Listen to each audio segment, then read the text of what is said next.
So it's still cool. This one's starting to ferment, it's still cool. And so if you see in these T-bins, which are a majority of what I do, not all, that I do the manual punch downs with this very high-tech potato masher. But all that's really necessary is to just gently move it through and just, and you can get the top berries down and turn everything over. And this piece is often one that's on the borderline. You see I'm picking out little things I don't like, and then I'll clean them up later, make a little pile. But I'm always picking things out that I don't want in there, if there's any. But you can see the uniformity of it. There's a lot, and look at the color's really great for it. So I think it's going to be very good. This lot is often right on the borderline between the SLH and the Rosellas.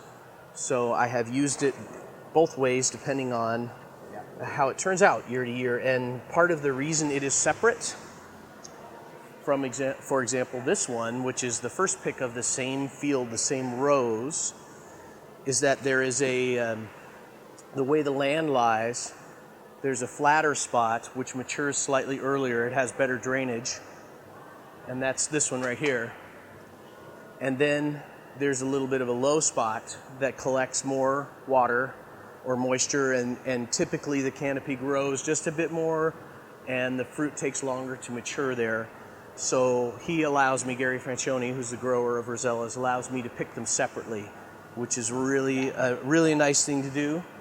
And typically, this piece of it always is at the core of the Rosella's bottling. So, and then this one is typically I have to push it a bit more, and therefore it's one of the pieces that might be slightly bigger in that regard. And it's a question of what the overall scale and character of this is, of how much I might wish to use. So this is about 9/10 of a ton in here. And so that would make 135 gallons, so 2 barrels plus 15. And this one next to me is a 1 ton, so most likely what will happen is I'll have 2 and 2 that are pure and 1 that'll be mixed. So it'll be about 5 between the 2 of them. So I'll just finish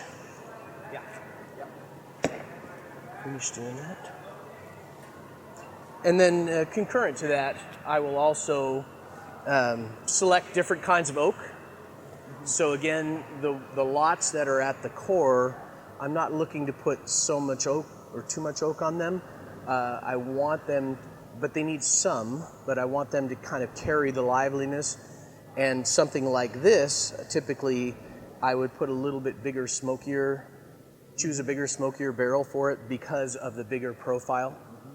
So there are all those different considerations that go from lot to lot, even within something picked. These are 3 rows, and they're picked, like I said, a few days apart. The exact same clone, he just goes down the flat part and then stops, and then 2 days or 3 days later, he takes the rest of it for me.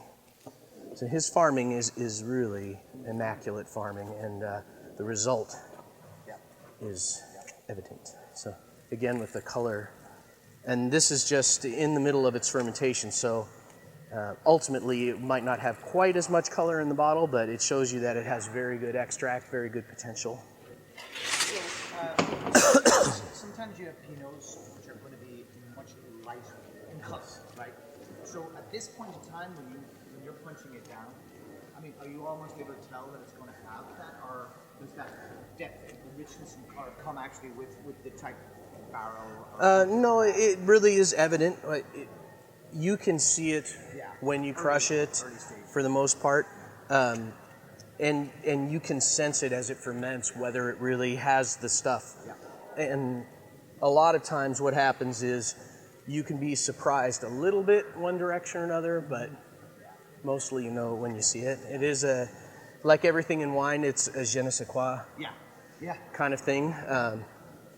And you can't sort of get something from it that isn't necessarily there. It either has essential character or not. So part of making a lighter style Pinot is price point, just trying to make a friendlier style.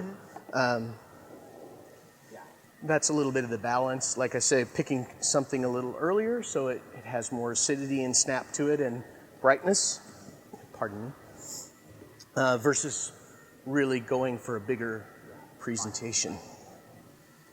So that's a recent one. Then you go to one that's nearly done.